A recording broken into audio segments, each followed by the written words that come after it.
저는 오늘 이사야 30장 20절과 21절 말씀을 통해서 날 살리는 주님의 음성이라는 제목으로 함께 은혜를 나누려고 합니다. 우리 기독교 신앙에서 들음이라는 것은 굉장히 중요한 역할을 합니다. 성경에 이르기를 그러므로 믿음은 들음에서 나며 들음은 그리스도의 말씀으로 말미암았느니라 라고 했습니다. 여기서 이 들음이라는 것을 요즘 말로 바꾸면 경청이라고 합니다. 하나님과 우리 사이에는 양방향의 경청이 존재합니다. 하나님은 우리의 소리를 들으십니다. 그리고 우리 역시 하나님이 말씀하시는 그 소리를 듣습니다. 하나님이 우리의 소리를 들으시면 죽을 자인 우리가 살아나는 구원의 일이 나타나고요. 우리가 하나님의 음성을 들으면 축복과 형통에 열리는 일이 벌어집니다. 첫째로 하나님이 우리의 소리를 들으신다라는 것에 대해서 좀 더 자세하게 말씀드리겠습니다. 1912년 4월 10일 영국 사우스햄턴에서 출항을 하여 북대서양을 걸쳐서 미국 뉴욕으로 향하던 아주 큰 배가 있었습니다. 그 배는 너무나도 유명한 타이타닉호입니다. 4월 15일에 이 타이타닉호가 빙산과 충돌을 하여 완전히 바닷속으로 침몰을 했는데 거기에 탑승하고 있었던 사람들은요 약 2220여 명 정도 됩니다. 그 가운데서 68%인 1500명 이상이 죽었고요, 불과 32%인 706명만 그 사고에서 구조가 되어 생존을 한 그런 비극적인 일이 벌어졌습니다. 이때 그 칠흑 같은 어두움 속에서 무섭고 차가운 바다에서 표류하면서 생사의 기로에 서 있었던 706명의 목숨을 건져낸 아주 대단한 배가 한 척 있었는데 그 배 이름이 카르파시아입니다. 그 배에 얽힌 일화가 하나 있습니다. 타이타닉호가 완전히 물속으로 침몰하기 전 4월 14일 오전 9시부터 부근을 지나던 배들로부터 무전이 들어왔어요. 9시경에는요 인근을 지나던 캐로니아라고 하는 배에서부터 떠돌이 빙산이 있으니 항해에 조심하라 라는 무선이 들어왔고요, 정오에는 발티코라고 하는 배로부터 빙산을 조심하라는 경고성 무전이 또 들어왔습니다. 이처럼 오전부터 하루 종일 여러 배로부터 빙산이 떠돌고 있으니까 조심하라라는 무전이 들어왔는데 타이타닉호는 그날 거기에 탑승하고 있는 많은 승객들이 요청하는 전보를 보내는 일에 아주 분주했고요, 또 때마침 전보를 보낼 수 있는 기능이 정지됐다가 그것이 수리가 되는 바람에 더 할 일이 밀려 있어요. 그래서 이것을 핑계 삼아서 그렇게 조심하라는 무전이 계속 들어왔는데도 그 소리를 귀담아 듣지를 않았습니다. 타이타닉호에 계속 들어오는 무선 내용 가운데 가장 가까이에 있던 배가 약 한 20마일 정도, 키로수로 걷지만 한 32km 정도거든요. 그 정도에서 지나고 있는 캘리포니안이라고 하는 배가 있었는데 거기에서 이런 내용이 들어오는 거예요. 우리 배가 지금 빙산에 둘러싸여 있다. 그래서 더 이상 항해를 할 수 없는 지경이다. 타이타닉호 너희도 특별히 조심하라. 이렇게 무선을 계속 보내니까 이 타이타닉호의 이 무선 통신사가 좀 짜증이 났어요. 그래서 역정을 내는 거예요. 우리가 지금 너무나도 바쁘고 다른 배와 지금 교신 중인데 제발 좀 입을 닥쳐라. 오히려 너희가 우리의 통신을 방해하고 있다. 그러면서 신경질을 내면서 무선을 딱 끄는 거예요.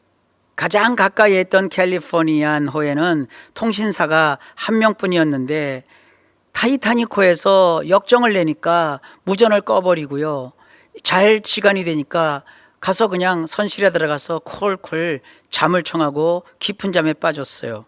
그러는 가운데 밤 11시 40분에 빙산과 타이타닉호가 충돌을 하고 물이 막 들어오기 시작하더니 불과 2시간여 만에 타이타닉호가 대서양 그 깊은 바닷속으로 침몰에 들어가고 말아요.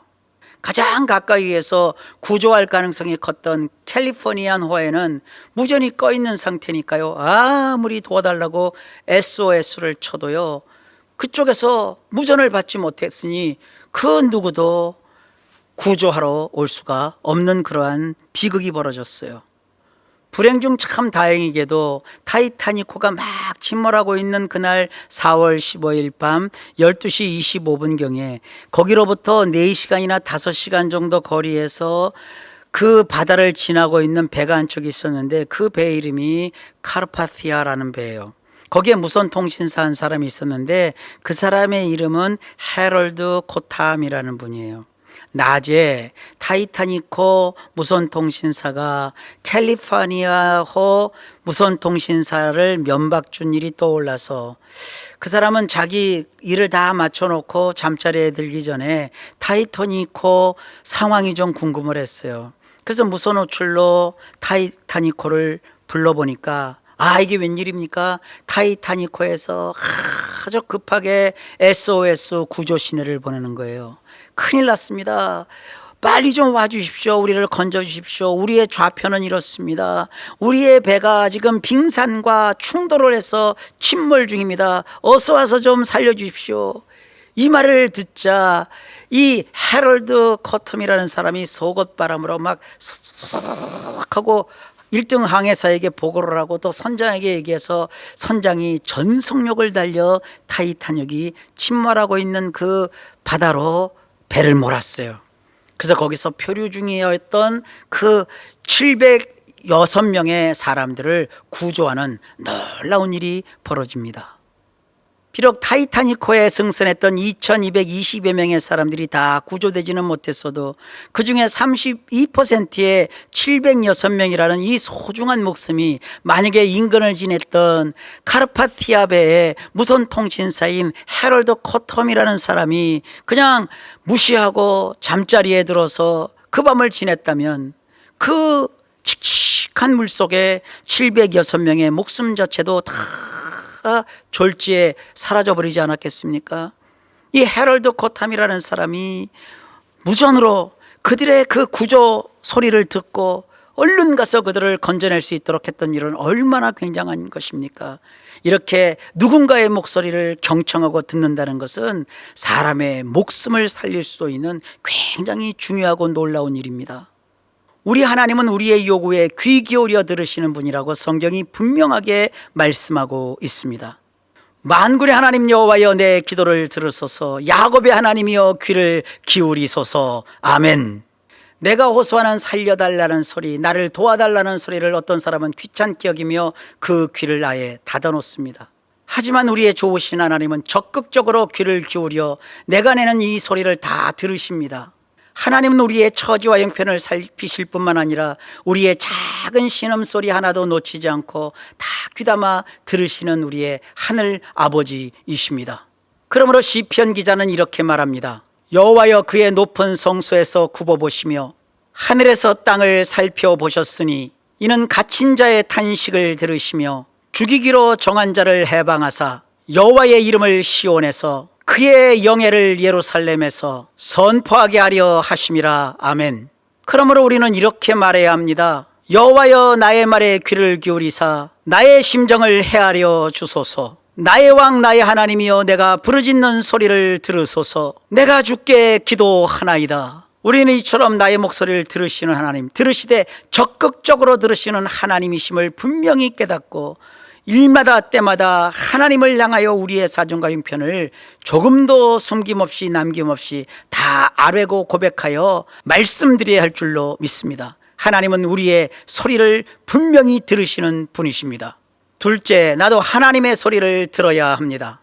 오늘 본문 말씀입니다. 주께서 너희에게 환난의 떡과 고생의 물을 주시나니 내 스승은 다시 숨기지 아니하시리니 내 눈이 내 스승을 볼 것이며 너희가 오른쪽으로 치우치든지 왼쪽으로 치우치든지 내 뒤에서 말소리가 내 귀에 들려 이르기를 이것이 바른 길이니 너희는 이리로 가라 할 것이며.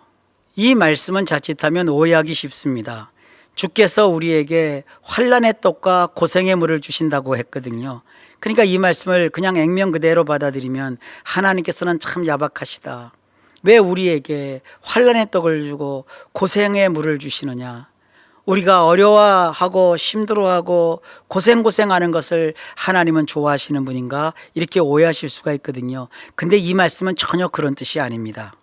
우리가 살다 보면 환난을 당하지 않습니까? 요새 이 환난은요, 짜르라고 하는데 이것은 아주 좁다, 아주 꽉 낀다, 이런 뜻을 가지고 있는 단어예요. 이것은 상징적으로 걱정거리 혹은 죽을지도 모른다 하는 이런 상황, 그런 것을 뜻하는 단어입니다. 그런데 하나님께서는 환난의 떡을 주신다고 했습니다. 여기서 이 환난의 떡을 주신다는 것은 뭐냐 하면 걱정거리, 염려거리, 죽을 지경으로 우리를 몰아가신다 그런 것이 아니라 그런 걱정거리가 많고 죽을지도 모른다는 그러한 생명의 위협을 느끼는 정말 그러한 순간에 하나님께서는 연명할 수 있는 떡을 주신다, 이런 의미예요. 요새 이 떡이라고 하는 것은요, 레헴이라고 하거든요. 베들레헴 할 때도 그 레헴, 그게 떡이라는 뜻이거든요. 근데 이 레헴이 비단 떡이라는 뜻만 있는 것이 아닙니다. 오늘의 일용할 양식, 이런 뜻이에요. 하루 먹거리를 뜻하는 단어예요. 그래서 이것이 고기일 수도 있고 빵일 수도 있고 밥일 수도 있는 거예요.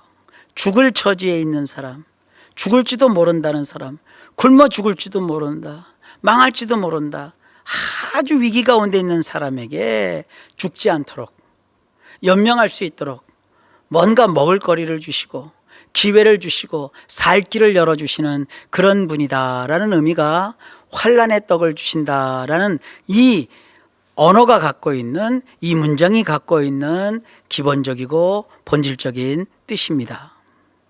우리 성경에서 그저 환난의 떡이라고 단순하게 번역을 했다고 해서 멀쩡하게 잘 살고 있는 사람을 하나님께서 아주 짓궂으셔가지고 어렵게 하고 죽게 하고 힘들게 하고 망하게 하고 이런 식으로 여러분 이해하시면 안 됩니다. 왜냐하면요, 여기서 이 떡이라고 하는 것은 살리는 거잖아요. 환난이라고 하는 것은 죽을 수밖에 없는 상황이라고 했잖아요. 그러니까 살리는 것과 죽음이 한데 이렇게 어울리지가 않잖아요. 어떻게 죽음이라는 것과 생명이라는 것이 한데 어울려질 수가 있습니까? 그래서 이 번역은요, 옛날 번역본이지만 공동번역 성경이 제대로 번역을 잘 했어요. 겨우 연명할 수 있는 빵이라고 번역을 했어요. 그러니까 하나님께서는요, 풍족한 음식은 아니지만 어떻게 쓰든지 살아남을 수 있도록 연명할 수 있는 빵을 환난당하고 어려움 겪은 자에게 주시는 그러한 자비하신 하나님이라는 뜻이에요. 그리고 고생의 물이라고 했습니다. 여기서 물이라는 것은요, 마임이라고 하는데 이 마임은 그냥 우리가 알고 있는 보통의 물을 뜻하는 거예요. 그리고 이 고생이라는 이 단어는요, 히브리 말로 라하츠라는 단어인데 이것은 뭔가 이렇게 막 억눌리는 거, 이렇게 막 이겨놓는 거, 짓눌러 놓는 거, 억압하는 거, 이런 걸 뜻하는 거거든요. 그래서 고생의 물이라고 하는 것은요, 꽉 짓눌렸어요. 갈증이 막 이렇게 올라와서 입술이 다 말랐어요. 입이 아주 바짝바짝 말랐어요. 목구멍이 다 달라붙을 정도예요. 숨이 꼴까닥꼴까닥해요. 왜 그런 거 있잖아요. 내 혀끝에다가 물 한 방울이라도 누가 죽여주면 좋겠다, 그러면 살 것 같다, 그런 지경에 있는 것이 바로 이 라하츠라고 하는 고생이라는 의미예요. 그럴 때 하나님께서 우리에게 물을 한 방울이라도 줘서 그 목마른 갈증을 해갈시켜 준다는 거예요. 해소시켜 준다는 거예요. 그래서 공동번역에서는 이것은요, 가까스로 목을 죽일 수 있는 물이라고 번역을 해놨어요. 참 잘한 번역이에요. 생각해 보십시오. 우리 하나님께서는요, 죽을 처지에 있는 사람에게 죽지 않고 연명할 수 있는 떡을 주시고, 갈증으로 인해서 거의 아주 목이 말라서 이제 어떻게 손 써볼 수 없는 그런 궁박한 처지, 억눌려 있는 처지에 있는 사람에게 목을 죽여주시는 그런 분이라는 거예요. 사실 이사야서는요, 무슨 소설이나 수필처럼 이렇게 서간 형태로 되어 있는 것이 아니라 대부분 시의 형태로 되어 있어요. 그러니까 이사야서의 표현법은요, 우리가 시어를 보듯이, 시를 읽듯이 그런 감성을 가지고 이 본문을 대하는 것이 훨씬 더 성경을 이해하는 데 지혜롭습니다. 그래서 주께서 환난의 떡과 고생의 물을 주셨다라는 이 대목을요, 시적으로 우리가 이렇게 새롭게 번역해 볼 수 있습니다. 너희를 위해서 주께서 일하시니 죽을 만큼 힘들지만 연명할 하루 양식을 주시고 극심한 갈증으로 고통스러울 때 물로 내 목을 죽여주시네. 훨씬 낫지요? 하나님은 그런 분이십니다. 우리를 죽이시는 분 아닙니다. 우리가 갈증에서 막 목마름으로 애타하다가 스스로 폭삭 주저앉는 그런 인생 살도록 하시는 분이 아닙니다. 이런 좋으신 하나님을 이사야 오늘 본문은 이렇게 소개합니다. 내 스승은 다시 숨기지 아니하시리니 내 눈이 내 스승을 볼 것이며. 여기서 다시 숨기지 아니하시나니라는 말은요, 원문으로 보면 구석으로 몰아넣지 않는다 이런 뜻이거든요. 다시는 내 하나님이 구석에 계시지 않는다. 내 인생에서 보일 듯 말 듯, 계실 듯 안 계실 듯 이렇게 헷갈리는 그런 분이 아니라는 거예요. 이제 내 인생에서 저 구석에 계시는 분이 아니라는 거예요. 내 눈으로 그분이 계신 것을 분명히 볼 수 있다는 거예요. 여기서 이 스승이라는 것은요, 다른 말로 가이드, 인도자, 안내자, 우리 하나님에 대한 정식 명칭이기도 합니다. 여기서 이 스승을 시브리 말로 모래라고 하거든요. 이 모래는 대표적으로 두 가지 뜻이 있어요. 하나는 농사 지을 쯤 돼서 마른 땅에 비를 막 내려갖고 땅이 축축해진 그런 것을 모래라고 하는 것이고요. 또 한 가지는요, 하나님에 관련한 거룩한 지식을 가져서 진정한 깨달음에 도달하는 것을 뜻하는 단어입니다. 우리 하나님은 우리의 스승으로서 이런 일을 하시는 거예요. 우리의 일생에 있어서 농사를 져야 될 아주 소중한 시기에 농사를 잘 지을 수 있도록 비를 내려 주시는 그러한 분. 우리가 갈 바를 알지 못해서 어떻게 해야 될지 모르고 방황할 때 방황하지 않도록 우리에게 거룩한 지식을 갖게 하시고 깨닫게 하셔서 하나님의 진리를 알게 하시고 주의 뜻을 분별하여 바른 길로 행할 수 있도록 하시는 분, 이런 것이 스승이라는 단어가 갖고 있는 본래의 뜻입니다. 그래서 성경은 이렇게 이어가고 있는 거예요. 너희가 오른쪽으로 치우치든지 왼쪽으로 치우치든지 내 뒤에서 말소리가 내 귀에 들려 이르기를 이것이 바른 길이니 이리로 가라 할 것이며. 아멘. 하나님이 우리의 스승으로서 우리에게 깨우침을 주실 때 그것은 단순한 지식만 전달해 주시는 그런 스승이 아니십니다. 성경에는 지식에 대하여 이렇게 말하고 있습니다. 내가 하나님은 한 분이신 줄 믿느냐? 잘하는도다. 귀신들도 믿고 떠느니라. 귀신들도 하나님에 대해서는요, 귀신처럼 잘 알아요. 기독교 신앙은 뭔가 듣고 뭔가 배워서 아는 것으로 그치지 않습니다. 우리가 알고 있는 그 지식, 우리가 물리쳐야 될 대적들인 귀신들도 다 알고 있고요. 심지어 그들도 믿고 있고 그들도 무서워서 덜덜덜덜 떤다고 성경이 말하고 있습니다. 귀신들도 알고 귀신들도 믿지만 그들에게는 없는 것이 있어요. 우리와 가장 다른 점이 뭐냐? 귀신들은 알고는 있지만 우리에게 있는 실천하는 믿음은 없어요. 실천하는 행동은 없다고요. 선을 행하는 것은 좋다는 것을 귀신들은 알고 있지만 그들이 우리처럼 선을 행하지 않습니다. 하나님이 살아계시다는 것을 귀신들도 믿고 무서워서 벌벌 떨지만 우리처럼 하나님을 예배하거나 경외하지 않습니다. 그것이 귀신과 우리의 큰 차이점입니다. 성경은 기독교 신앙은 하나를 알더라도 그 깨달아서 알고 믿고 있는 그 바대로 실천하는 행동을 강조합니다. 우리가 믿는 바를 삶에 실천해야 그것이 가치가 있고 참된 신앙이고 제대로 된 삶의 모습입니다. 그리고 그것이 진짜 신앙입니다. 예를 들면 이런 겁니다. 야고보서 2장 15절 이하의 말씀입니다. 만일 형제나 자매가 헐벗고 일용할 양식이 없는데 너희 중에 누구든지 그에게 이르되 평안히 가라, 덥게 하라, 배부르게 하라 하며 그 몸에 쓸 것을 주지 아니하면 무슨 유익이 있으리요? 이와 같이 행함이 없는 믿음은 그 자체가 죽은 것이라. 우리는 믿음에 대해서 참 많은 이야기를 하고 다른 사람의 삶에 대해서 평가하거나 이렇게 하라 저렇게 하라 무엇을 제시하는 일은 아주 쉽게 할 수 있습니다. 하지만 상대에게 정말 필요한 것이 무엇인지를 살펴서 그것을 공급해 주는 것은 낯설어 합니다. 우리는 신앙의 표준을 분명하게 세워야 합니다. 마태복음 25장에서 우리 주님께서 하신 말씀입니다. 내가 줄일 때에 너희가 먹을 것을 주었고 목마를 때에 마시게 하였고 나그네 되었을 때에 영접하였고 헐 벗었을 때에 옷을 입혔고 병 들었을 때에 돌보았고 옥에 갇혔을 때에 와서 보았느니라. 이것은 구원받기 위한 행동이 아닙니다.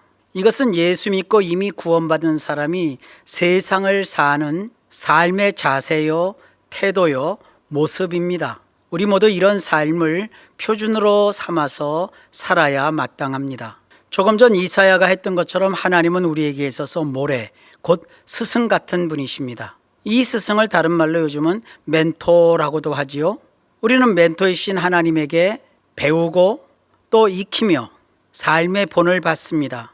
인간 세상에서도 이렇게 멘토가 혹은 스승이 학생들에게, 멘티에게 가르치고 전달하는 이 교육과 학습을 통해서 얻고자 하는 목표와 그로 인해서 얻을 수 있는 결과에 대하여 잘 정리해서 말하고 있습니다. 우리가 멘토에게서 혹은 스승에게서 선생님에게서 배울 수 있는 것은 크게 보면 4가지 영역입니다. 우선은 IQ 영역이 있습니다. IQ를 옛날에는 지능지수라고만 했는데 과거에는 이 지능지수가 선천적인 것으로만 여겼습니다. 그런데 인간에 대해서 많은 연구를 하다 보니까 교육적으로 이 지능 지수인 IQ 역시도 선천적인 요소와 후천적인 요소가 있다고 말하고 있습니다. 선천적으로는 조금 지능이 낮은 상태로 태어날 수도 있습니다. 그러나 계속되는 교육과 학습을 통해서 지능 지수조차도 훨씬 높게 올릴 수 있다는 것이 오늘날 교육적 지론입니다. 하나님은 우리에게 스승으로서 우리의 지능 지수를 높여주시는 것과 같은 일을 하십니다. 지능을 갖도록 하기 위해서는 많은 것을 경험하고 많은 지식과 많은 학식과 또 여러 종류의 정보를 받아들이고 또 그것에 익숙해지도록 하는 겁니다. IQ는 쉽게 얘기하면 머리 쓰는 일을 말합니다. 선천적으로 어떤 사람은요, 배우지 않아도 머리가 좋은 사람이 있지만 대부분 배우면서 그 머리가 많이 트이는 거예요. 성경도 마찬가지고 신앙도 마찬가지입니다. 끊임없이 하나님의 말씀을 듣고 배우고 하나님의 인도하심을 따라서 우리는 신앙적인 머리를 쓰는 것도 배웁니다. 지혜를 갖게 되는 거죠. 신앙적인 지식도 갖게 되는 것이죠. 이것을 우리가 하나님으로부터 배울 수 있는 것입니다. 또한 EQ라는 것이 있습니다. EQ를 감성지수라고도 하죠. 나의 감정뿐만 아니라 다른 사람과 대화하면서 다른 사람이 느끼는 감정을 이해합니다. 나의 감정을 통제하는 능력을 키웁니다. 상대방의 기쁨이나 상대방의 슬픔을 함께 공감할 수 있는 공감 능력을 갖습니다.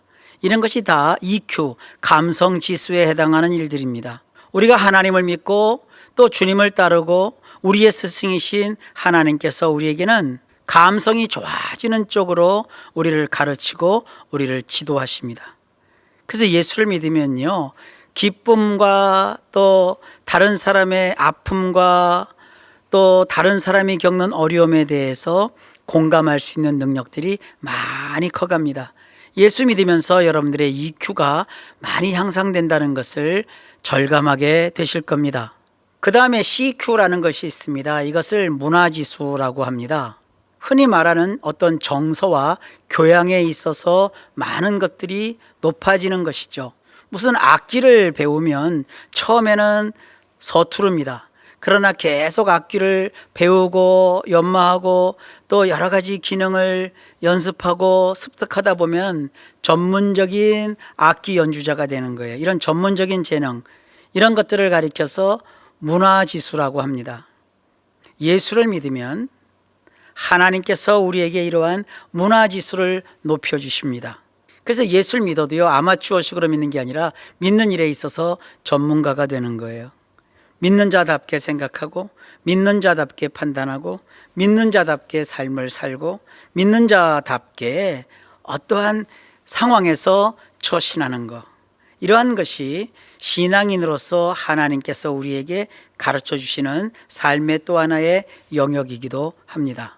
그 다음에 SQ라는 것이 있어요. 이것을 영성지수 혹은 영적지수라고도 합니다.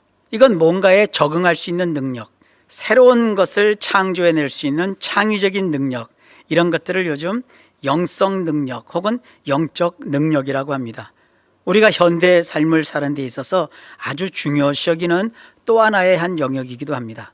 예수를 믿으면 대부분 사람들이 이 영적 지수만 높아지는 줄 알아요. 물론 영적 지수는 그 어느 것보다도 예수 믿으면 높아지죠. 왜냐하면 우리는 기도를 하거든요. 그리고 하나님을 예배하면서 보이지 않는 영적 존재를 신앙하고 믿는 거죠.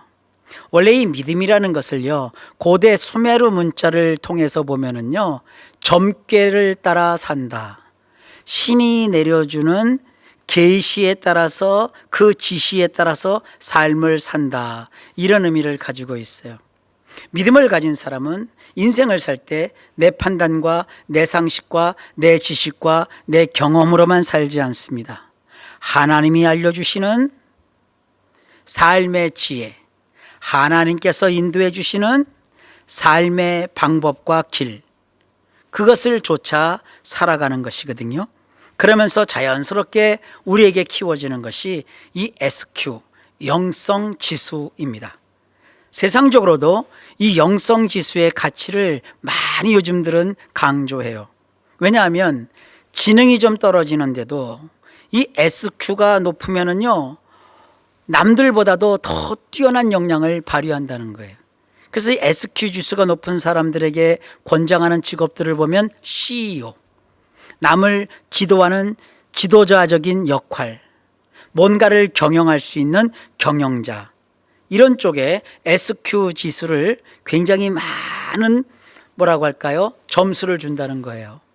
예수를 믿으면 그러므로 우리가 세상을 사는데 믿지 않는 다른 사람들보다는 위에 있고 아래에 있지 아니하며 앞서갈지언정 뒤서지 아니하고 머리 될지언정 꼴이 되지 않는 이러한 창의적이고 창조적인 삶을 살아갈 수 있도록 하나님이 우리에게 여러 가지 면에서 인도해 주신다는 것을 여러분들 경험하게 되실 겁니다. 우리의 스승이신 하나님께서는요, 하나님 말씀을 통해 우리를 여러 가지 면에서 가르치시고 인도하시고 또 지도하시고 훈련하십니다. 살다가 심해 겹고 또 지치고 아주 어려울 때가 있어요. 그때 하나님께서는 이러한 말씀으로 우리를 인도하십니다.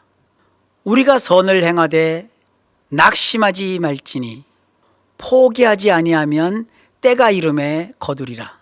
우리는 성경에서 흔히 보는 말씀이지만 세상 큰 업적을 남길 만한 기업을 경영하고 또 남보다 앞서서 진취적인 일에서 큰 성과를 거두는 사람들을 개인적으로 이렇게 만나서 대화해보면 그들이 주는 교훈들은 이 성경의 교훈, 여기서 하나님이 우리에게 가르쳐 주시는 것과 거의 비슷해요. 어떤 큰 성공한 사람에게 물어봅니다.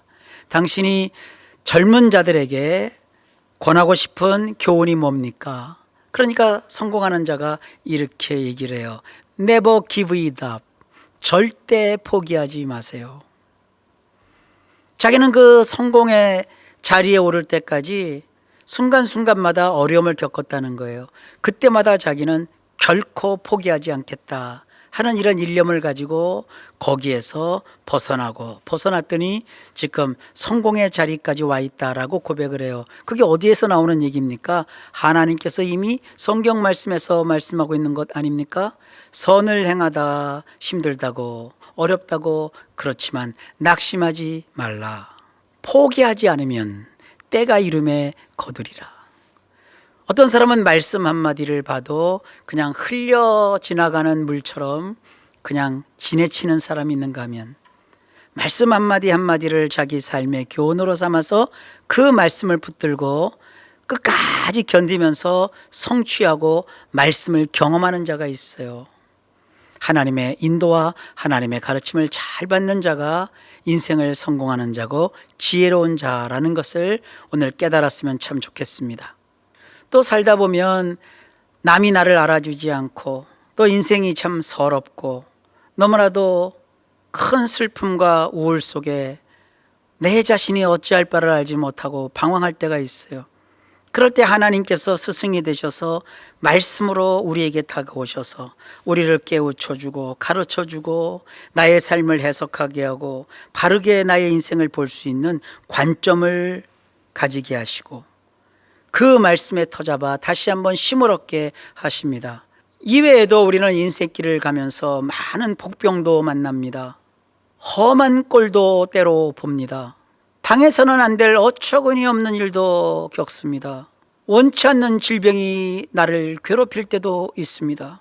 그럴 때 만일 우리 주님이 안 계셨더라면 나는 여지없이 오른쪽으로든 왼쪽으로든 치우칠 수밖에 없었을 겁니다. 하지만 그때그때마다 나에게는 우리 주님이 들려주시는 주님의 소리가 있습니다. 오늘 본문에서 이르기를 내 뒤에서 말소리가 내 귀에 들려 이르기를 이것이 바른 길이니 너희는 이리로 갈 것이니라 라고 말씀하십니다. 갑자기 외로움을 느낄 때도 있지 않습니까? 나이는 먹었는데 해놓은 것은 아무것도 없다고 느끼며 허전하고 허무해질 때가 있지 않습니까? 온갖 세상 염려, 걱정, 근심이 휘몰아쳐 와서 나를 힘들게 할 때도 있습니다. 왜 사는지 내가 지금 하는 모든 일을 다 내려놓고 싶을 때도 있고요. 경제적으로 너무 어렵거나 미래가 불투명하거나 정말 성공하고 싶어서 목이 마를 때도 있습니다. 어디로 가야 할지 모를 때 성경부터 펼치십시오. 그리고 읽기 시작하십시오. 성경을 읽을 때 어려운 부분부터 시작하지 마세요. 그 넘어가기 힘든 족보 그리고 아주 까다로운 구절 그렇게 안 하셔도 됩니다. 읽기 쉽고 이해하기 쉬운 구절부터 시작을 하세요. 시편 참 좋습니다. 잠언, 전도서 읽으면 술술술술술술 넘어갑니다.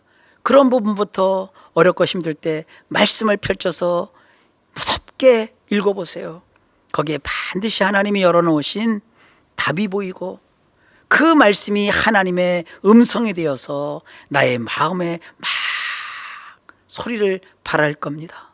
인생 겪으면서 풀리지도 않을 그 문제를 붙들고 그거를 풀어보려고 씨름하면서 시간 낭비하지 마시고 오히려 그 시간에 성경책을 붙들고 씨름해 보십시오. 삶이 고단하고 힘들다고 부어라 마셔라 그리고 잊으라 막 그 떨쳐지지도 않는 생각을 떨쳐보겠다고 막 방황하지 마시고 한번 주님 앞에 엎드려서 주님을 붙들고 한번 늘어져 보십시오. 주님께 그 억울한 사연을 한번 다 풀어 헤쳐놔 보세요. 거기에 길이 있습니다. 울어도 주님 앞에서 우십시오. 사람 앞에서 울어봤자 처음에는 받아주는 것 같다도요 계속 울면은요 상대방이 징징거리지 말라고 나를 무시합니다. 누구에게 꼭 부탁할 일이 있어도 먼저 주님 함께 나와서 주님께 먼저 한번 부탁해 보세요. 주님께 한번 맡겨 보세요. 그걸 우리는 주님께 아랜다고 하죠. 주님께 한번 아뢰 보세요. 주님과 승부를 보면은요 참 놀랍게도요 사람과의 겨rum에서요 이깁니다. 주님의 음성을 듣든지 아니면 그야말로 하늘에서 주님이 내려주시는 불을 받든지 좌우지간 힘들고 어려울 때 하나님을 붙들고 한번 늘어져 보세요. 끝까지 한번 늘어져 보세요. 거기에 정답이 있고 거기에 응답이 있습니다. 왜냐하면 하나님은 생각이나 상념 속에 존재하는 그러한 이념의 신이 아니십니다. 가상의 신도 아니십니다. 실제로 나의 삶의 현실에서 나와 함께 하시면서 내 뒤에서 분명한 목소리로 내게 그것이 옳은 길이니 그리로 행하라 라고 말씀하시고 음성을 발하시는 하나님이시기 때문입니다. 주님의 소리가 들리면 결국 죽게 될 자가 삽니다. 힘이 납니다. 용기가 치솟습니다. 하나님 앞에 나의 연약함을 솔직하게 인정하고 나의 부족함과 나의 죄담과 나의 가련함을 숨김없이 낱낱이 아뢰면 살아계신 하나님께서 반드시 그 사심을 나의 인생 속에 나타내셔서 놀라운 일을 행하십니다. 하나님은 소리도 들려주시고 길도 내시면서 무슨 일이든지 다 감당할 수 있도록 나를 이끌어 주십니다. 하나님은 우리의 소리를 들으시는 분이십니다. 뿐만 아니라 우리도 그 하나님이 하시는 소리를 들어야만 되는 자입니다. 하나님은 우리의 소리를 들으시고 틀림없습니다. 우리 역시 하나님의 소리를 귀 기울여 듣는 그러한 자가 될 때 하나님이 내 안에 계시고 내가 하나님의 안에 있는 이 놀랍고 놀라운 신비를 경험하게 되며 험하고 거칠고 폭풍 전야와 같은 이 세상 속에서 건짐을 받고 하나님의 인도하심 속에서 참으로 멋지게 우리에게 주어진 인생을 살아낼 수 있습니다. 기도하십니다. 살아계신 하나님, 우리 모든 성도님들 은혜를 주셔서 하나님이 우리의 소리에 귀 기울여 들으신다는 것을 알게 하시고 우리 역시 하나님의 소리를 들어야 된다는 사실을 깨닫게 하시니 감사합니다.